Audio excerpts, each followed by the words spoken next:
এক ভাই প্রশ্ন করেছেন, নামাজের মধ্যে যে সকল ফরজ রয়েছে তার কোনো একটি বাদ গেলে কি হবে নাকি গুনাহ হবে, শরিয়াতে এক্ষেত্রে কি বলে?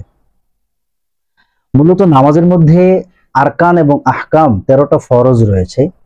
নামাজের ভিতরে 6টা ফরজ যাকে আরকান বলা হয়, রুকুন বলা হয়, এবং নামাজের বাহিরে রয়েছে 7টা যাকে যাকে আহকাম বা হুকুম বলা হয়। তো এই ফরজ 13টি অবশ্যই আদায় করতে হবে।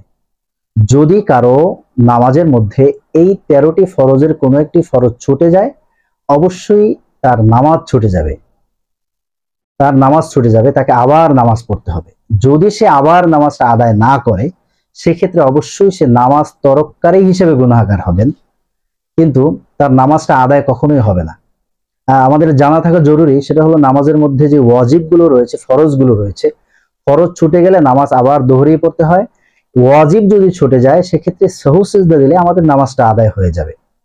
কিন্তু আমাদের ফরজ ছুটে যাওয়ার পরে সেটাকে নামাজে সেখানে আমরা সাহু সিজদা দেওয়ার মাধ্যমে সেই নামাজটা পরিপূর্ণ কখনোই হবে না। এক ভাই প্রশ্ন করেছেন, একজন তার বউকে 3 তালাক দিয়ে দিল, আমার মসজিদের ইমাম সাহেব নাকি মাফ চাওয়ায় মিলিয়ে দিল, এটা কি বৈধ হলো কিনা? সম্মানিত দর্শক, অত্যন্ত গুরুত্বপূর্ণ একটা বিষয়। আমাদের সমাজে এটা খুব বেশি দেখা যায়। স্বামী স্ত্রীর সাথে একটু ঝগড়া হলো, পান থেকে চুন খসার সাথে সাথেই সে তালাক দিয়ে দিল। তো যদি কেহ তার স্ত্রীকে 3 তালাক দিয়ে ফেলে, তাহলে অবশ্যই 3টা তালাক হয়ে যাবে। সেই ক্ষেত্রে তাকে আর মিলিয়ে দেওয়ার কোনো সুযোগ নেই। আমাদের সমাজে এই সমস্যাটা খুব বেশি দেখা যায়, যে বলে যে রাগের মাথায় তালাক দিয়েছে, রাগের মাথায় তালাক দিয়েছে। আসলে কি করতে পারি হুজুর? আমার কাছে মাঝে মধ্যে এই ধরনের প্রশ্ন আসে।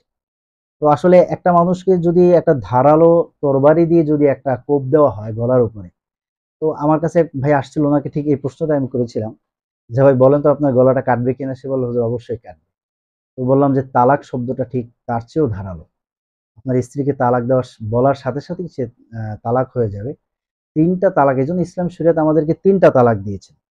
1 তালাক দিলেও সে ফিরিয়ে নিতে পারবে, 2 তালাক দিলেও ফিরিয়ে নিতে পারবে, কিন্তু 3 তালাক যদি দিয়ে দেন, অবশ্যই তাকে আর ফিরিয়ে নেওয়ার কোনো সুযোগ নেই।